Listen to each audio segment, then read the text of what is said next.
Hello my dear students, I am Swapna Shaji, Assistant Professor, Department of Commerce, Self, Nirmala College, Moovattupuzha. നമ്മൾ cash flow സ്റ്റേറ്റ്മെൻറ്റിൻ്റെ 4 illustration already കണ്ടു കഴിഞ്ഞു. നമ്മൾ അടുത്തതായിട്ട് നോക്കാൻ പോകുന്നത് ഇല്ലുസ്ട്രേഷൻ നമ്പർ 5 ആണ്. നമുക്ക് നോക്കാം. Gangotri Limited has furnished the following statement of P&L account, balance and asset and liabilities. നമുക്കൊരു P&L അക്കൗണ്ടും കുറച്ച് അഡീഷണൽ ഇൻഫർമേഷൻസും ഒക്കെയാണ് തന്നേക്കുന്നത്. P&L അക്കൗണ്ടിലെ റവന്യൂ ഫ്രം ഓപ്പറേഷൻസ്, അതായത് സെയിൽസ് ഉണ്ട്, അതർ ഇൻകം ഉണ്ട്, purchase of stock in trade ഉണ്ട്, ചേഞ്ച് ഇൻ ഇൻവെൻട്രി ഉണ്ട്, employee benefit expense, finance cost, ഡിബഞ്ചറിൻ്റെ interest, depreciation, other expense, profit before tax, tax, profit after tax, ഇത്രയും കാര്യങ്ങളുണ്ട്. Additional information ആയിട്ട് നമുക്ക് സ്റ്റോക്കിൻ്റെ ഓപ്പണിംഗ് ആൻഡ് ക്ലോസിംഗ് ഉണ്ട്, ഡെപ്റ്റേഴ്സിൻ്റെ ഓപ്പണിംഗ് ആൻഡ് ക്ലോസിംഗ് ഉണ്ട്, ക്രെഡിറ്റേഴ്സിൻ്റെ opening and closing, outstanding salary opening closing, fixed അസറ്റും ഓപ്പണിംഗ് ക്ലോസിംഗ്. അപ്പോൾ ഈ അഡീഷണൽ ഇൻഫർമേഷനിൽ തന്നേക്കുന്നതുമായിട്ട് ബന്ധമുള്ള അക്കൗണ്ട്സുകളൊക്കെ നമ്മൾ വരയ്ക്കേണ്ടതായിട്ട് വരും. അതാദ്യം ഒന്ന് മനസ്സിലാക്കുക. Find out cash flow from operating activity under direct method എന്നാണ് നമ്മളോട് ചോദിച്ചേക്കുന്നത്. അപ്പോൾ നമുക്ക് എന്തായാലും ആൻസറിലേക്ക് വരാം.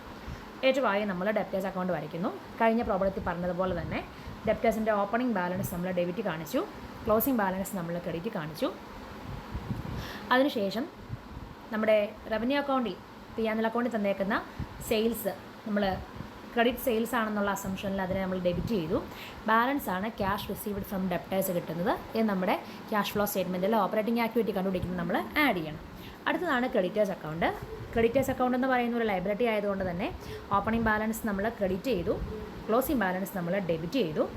പർച്ചേസ് ആയിട്ട് നമുക്ക് തന്നേക്കുന്ന എമൗണ്ട് നമ്മൾ ബൈ ക്രെഡിറ്റ് പർച്ചേസ് എന്ന് പറഞ്ഞ് എഴുതി അക്കൗണ്ട് ബാലൻസ് ചെയ്താൽ ക്യാഷ് പെയ്ഡ് ടു ക്രെഡിറ്റേഴ്സ് നമുക്ക് കിട്ടും.